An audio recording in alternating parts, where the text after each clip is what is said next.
Okay, thanks for that. Right on the back row, my colleague Cherry Weston, I think. Can't just pick your mates, you know. No, it's the planted questions first, David. I just wondered, would you describe yourself as a socialist? Yeah, I'm happy to describe myself as a socialist. I mean, other people may not think I'm very socialist, but look, why do I say I'm a socialist? One of the things I'm doing at the moment is teaching A-level politics in my old comprehensive school, and we did a lesson last week, which I will summarise in 30 seconds, as is the Labour Party a socialist party? And the obvious answer is it depends what you mean. There are two traditions of socialism. One is a socialism as an economic system of public ownership. Capitalism being private ownership, socialism being public ownership. That's one tradition of socialism. That's not my tradition. But there's a second tradition of socialism which is about values. And it's about social justice, equality, the way you understand and see other people, and the way you see a common endeavour.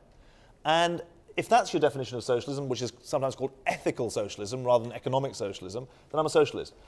In the fullness of the answer, I think a better description of me might be that I'm a social democrat, because social democratic politics has always been about gradual social and economic and political change to achieve goals that it shares with socialist movements.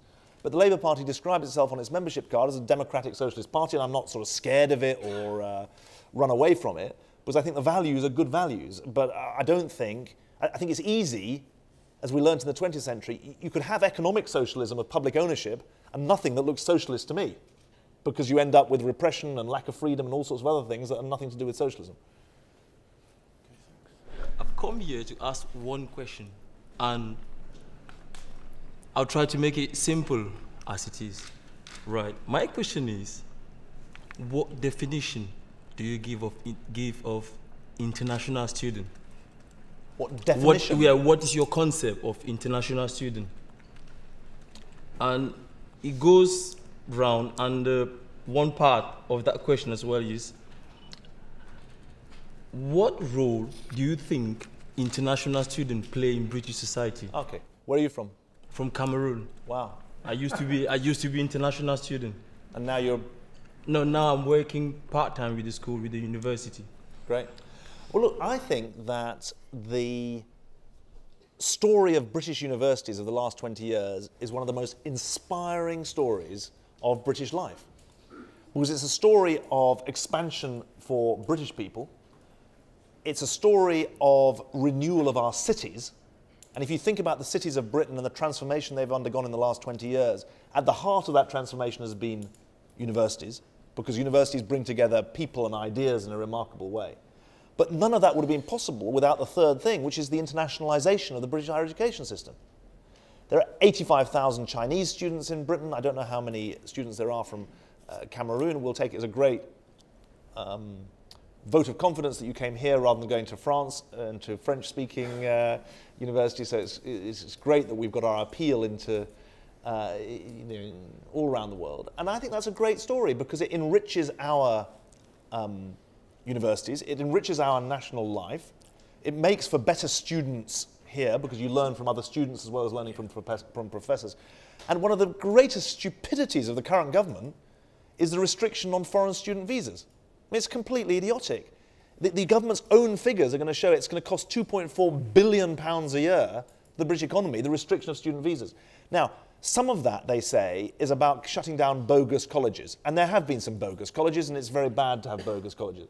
But the idea that we are doing anything but handing advantages to other European countries or to America or Australia or Canada by restricting the foreign students is a completely idiotic thing to do. So I'm really very, very clear that I'm not just saying this because you're a foreign student. I think it's been a really good thing for Britain. And if we cut ourselves off from the world, we're absolutely sunk. Gentleman with a checked reddish jacket on. I was just wondering, in the last general election, the Green Party won a seat in Parliament. I'm just wondering whether Labour see minority parties as more of a threat now. Whether Labour? Whether Labour sees minority parties as more of a threat now. Well, I think they're a warning. Minority parties are a warning of what can happen if you don't convince people that you take an issue seriously. Now, I think that there are particular circumstances in Brighton for why the Green Party MP got in. And in our electoral system, it's very difficult for fourth, fifth parties to get in. In European countries where you have proportional representation, you have a much greater fragmentation of the party system with far-right parties coming in.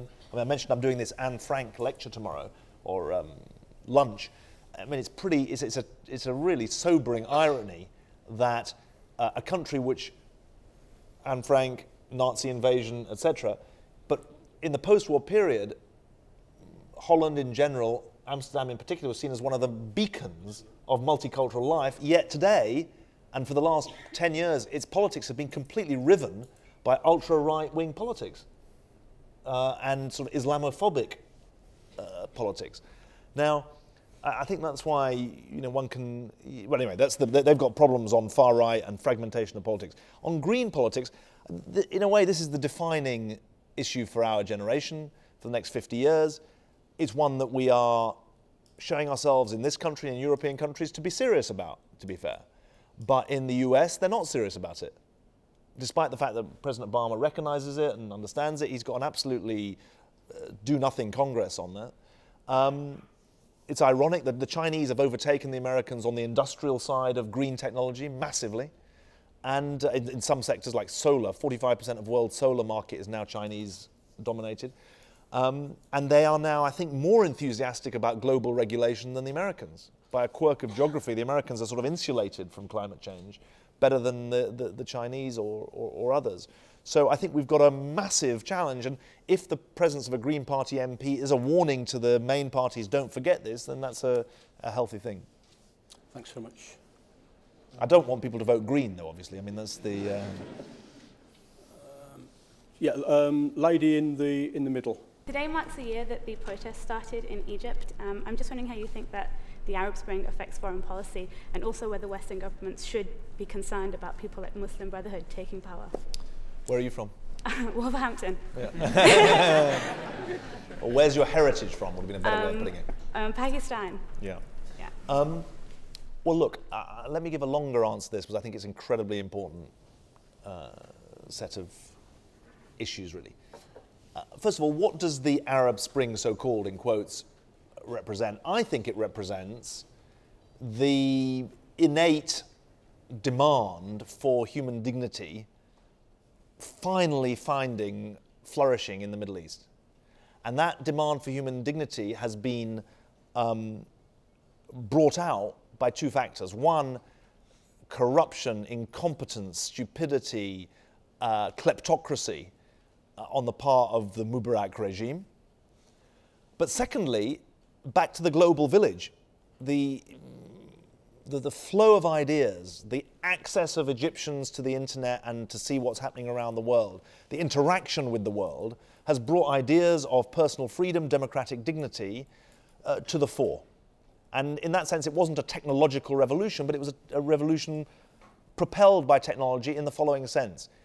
Technology helped people see what was going on elsewhere in the world, including the way Muslims had freedoms elsewhere in the world. Secondly, it allowed people to share ideas. Third, it allowed people to organize.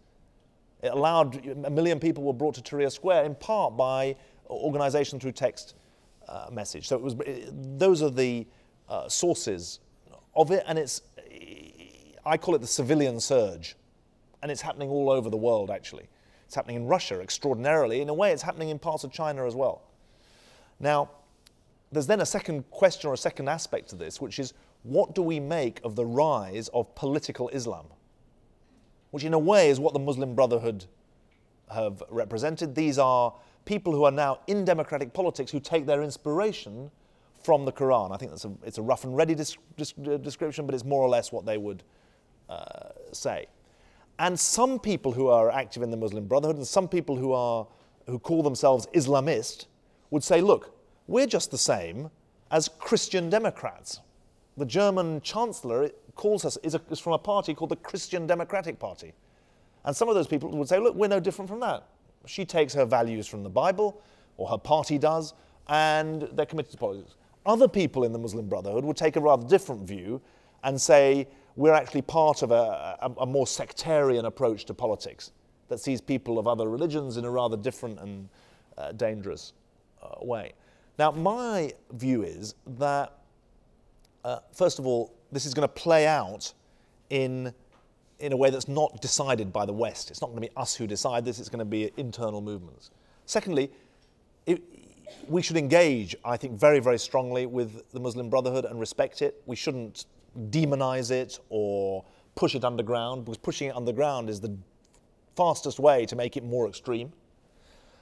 Thirdly, we should be very clear about our own values and make sure that we treat people in our own country with respect, whatever their background, their race or their religion. And I think in foreign policy, we've got to see that actually the democratization of the Arab world is potentially the greatest force for stability rather than instability. Because the dictatorships that were there provided short-term stability but long-term trouble. And I think that the Pakistan example is one I'd like to bring in here. You see, the way Islam has been used in Pakistan, and correct me if I'm wrong about this, because you're Pakistani heritage, you may know more about this than I do, but I've been to Pakistan 7 times in the last 4 years and take a strong interest in that country. What's happened in Pakistan is that Islam has either been used to beat up democracy by the military. The military have used Islam, for example, under General Zia to suppress democracy, or it's been presented as an alternative to democracy, neither of which is good. Actually, the development of vibrant politics in Pakistan, which is a country founded as an Islamic state after all, but which reconciles Islam and democracy, is what that country needs more than anything else. It needs a sustained period of political competition based on ideas, if you like, within the confines of an Islamic state. And I think that Pakistan's tragedy has been that it hasn't been able to develop that sort of democratic politics. Now, if in the Middle East they can do that, there won't be one model. People say, will it be the Turkish model? Well, it's not going to be as simple as that. But Turkey has found a way of reconciling Islam and democracy, and I think that that's what you've got to hope for in the Arab world as well.